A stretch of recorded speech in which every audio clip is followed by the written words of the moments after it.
What's up, y'all? I'm gonna be giving y'all the tips and stuff I use to make X amount of money every month. If you don't believe me, my last video, I showed bank statements or whatever, so I'm not gonna do that again. But if you don't want any proof, any verification, go watch the last video. All my documents are in there. And yeah, I'll see y'all in the video. What's up, y'all? We back with another video. As y'all can see, your boy's still in the ground, bonding on beer still here. Feel me? I'm currently in Texas, but yeah, I'm gonna hit the gym, and we're gonna be talking about what's helping me make 5 to 10K a month as a 22-year-old entrepreneur. And let's get into the video. I'm gonna hit the gym first. We're gonna hit a prayer, and then yeah, I'll catch y'all in the next clip. All right, let's bow our heads. Let's go ahead and knock out this prayer before we get into the actual video. Father God, thank you for the blessings I received and the ones that come to me. Please continue to keep me on the path that you have set for us, because we know when we steer off of the path that you have set for us, things become harder than they should be. Please keep me around like-minded people and faith-driven people. Please continue to cover me and my son in your blood. I'm glad for waking us up another day to grind, another day to chase our dreams, another day to spread your word. Thank you for the blessings I received and the ones that coming to me. I pray for many, many more as the year goes on. And everybody in my chat, the viewer, just bless them. Whatever they're going through, I don't know, just bless them in the way that you know, in a way that they know it's only you that can do that type of blessing. And just, I pray, amen. So I challenge you to something. I want you to pick a section in the Bible, and for the month you read one chapter a day of that, and you do a reflection on how you feel about the chapter and what you took away from it. Do self-reflection on it and see how you can apply it to your personal life. So right now I'm reading the book of Jude, and I'm on chapter 3. I can be way more consistent with this, so I'm holding myself to it. That's why I'm recording, because I know when I record, I'm going to do everything that's needed for the video, do everything that I'm supposed to be doing to show y'all the process and the journey. So as y'all can see, before I go to the gym, we got the Bible open up. Got my notebook, and we finna get into it. And I'm gonna hit y'all with this prayer, and then we're gonna go to the gym, and then we're gonna talk about how I'm making 5,000 a month at 22 years old. See y'all.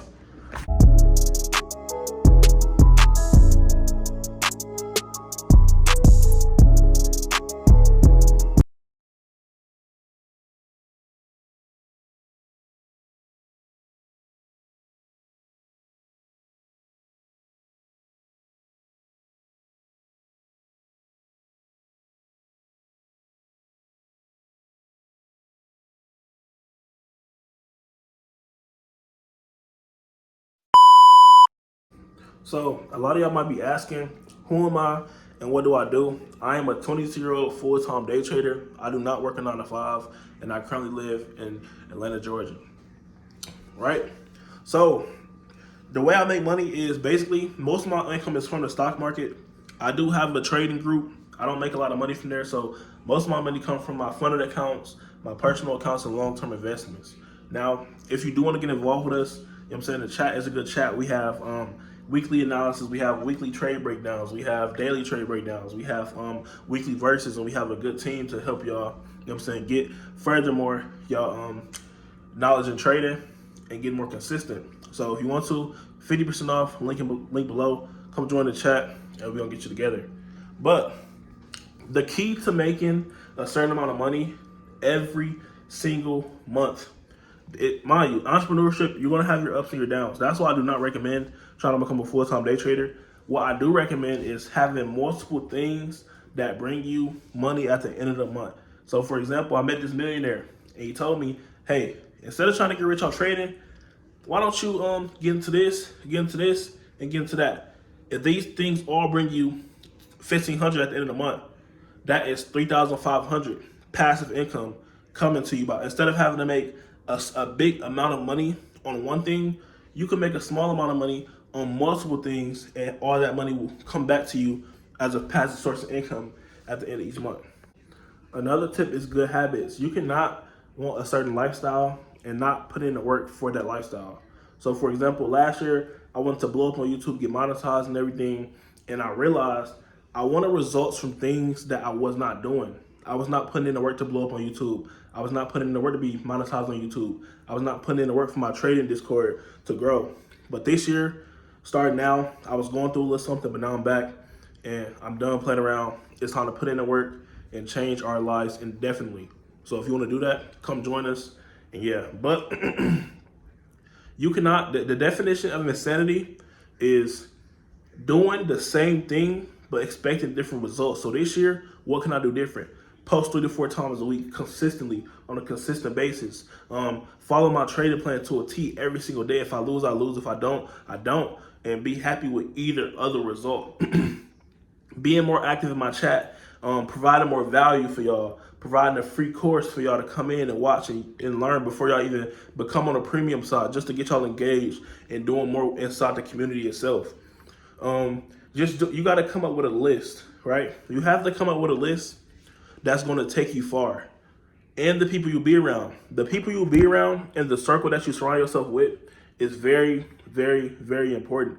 Because how can you be trying to do something good and your whole group around you is focused on the negative, or they smoking, drinking, rap, stuff like that? You got to surround yourself with the people, because they say birds of a feather flock together. And another example is if you put fruit in a basket and one rot, the rest don't rot also. So I just want to try to keep that in mind. That's very, very, very, very important. And you got to keep that in mind, bro. It's very important. In the Bible, it says iron is supposed to sharpen iron, right? So why would I be the richest, or why would I be the top in my friend group? When this friend groups are here with people, you got people who make 10K a month, then you got the other friends in this group that make 100K a month, and it's like you want that ceiling to be above here, so you can always be learning. You never want to be the smartest person in your group. That's the gist of it, because you can always be learning from somebody. You can always take tips and goals and tricks from them and put your own spin on it and use that to take you further in your life. The next thing is, what are you doing in your free time? Are you sitting down? Are you watching TV? Are you scrolling on Instagram? It can always be something that you can improve in your free time, what you're doing in your day-to-day life or anything like that, to further more your knowledge on whatever you're trying to pursue or whatever you're learning, whatever skill sets you're going at. And it's so many things you can be doing other than scrolling on TikTok. That's also, I wasn't surprised, but when TikTok went down and we had all the people devastated about an app going out of place, that's when I knew a lot of people were out of touch. And they use their free time, instead of creating more free time with their free time, they're literally just wasting time. The most valuable thing we have as humans is time, because we don't know when we're going to die. We don't know how long we're going to live or nothing. So it's like, why not use this time now to further more our time, our freedom, the happiness we have on this earth before we go with our Father? You know what I'm saying? And that's just my mindset on this topic, because that's the biggest, the toughest cookie, right? You got all these people who complain about where they at in life. You got all these people that complain about the stuff they going through, not having enough money to do this, do that. They pay bills, go to work, come home. But what are you doing to get out of that loophole? Because it's most definitely a loophole. But what are you doing to get out of the loophole? Are your actions that you're doing now putting you closer or further away from your goals and your admirations in life? With everything I do, that's what I ask myself. Am I doing what's needed to put myself in position to be closer or further away from where I want in life? Is this action right here putting me closer or further? I feel like that's what people got to start thinking about when they start doing these actions and doing things like that. Because if you just sit back and think, a lot of things we do will be outweighed by the thought of seeing if it brings us closer or further to where we want to be. If it doesn't bring you closer, don't do it. And if it do, it does.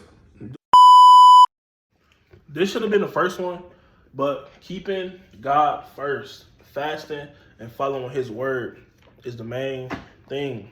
In my notebook, I have countless numbers of studies and lessons with me and my pastor that we do.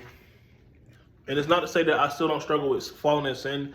Everybody does. I do especially. I'm still working on, not falling into sin. But the real thing is, how can we do anything that... So you got to think of it like this. God gave us these visions. God gave us these dreams. How can we complete anything that He installed in us without Him leading us to it? I've been trying to tell everybody that. How can we do anything God has for us if we do not walk with Him? We don't let Him lead us to it. It's the path He created for us. So how can we walk a path He created for us without Him? The most important thing is keeping God first. We can't have money, cars, clothes without God. And the people who do, we all got to meet God one day. And I can't say they judge me because I'm not God, but we all have to face God one day. The people who scam, kill, steal, all that other stuff, we all have to meet God one day. So the thing is, if you was to die today, would you be happy with how you living? According to the Bible, according to what you know about God himself, God and Jesus, would you be happy with how you living today? You have to walk with God and lead yourself with God when in a relationship, entrepreneurship, life, anything. Anything should be led by God. That's the number one thing. That's what I told myself. How can I do anything without the man who installed the dreams and the aspiration in me? How? It's impossible. That's like trying to drive a car with no battery. The battery gives life to everything else in the car. It makes everything else function. So how can we live without the person who gave us life, who gave us our breath? Every breath we take, without all the blessings we receive, how can we do anything without having him included in what we're trying to do?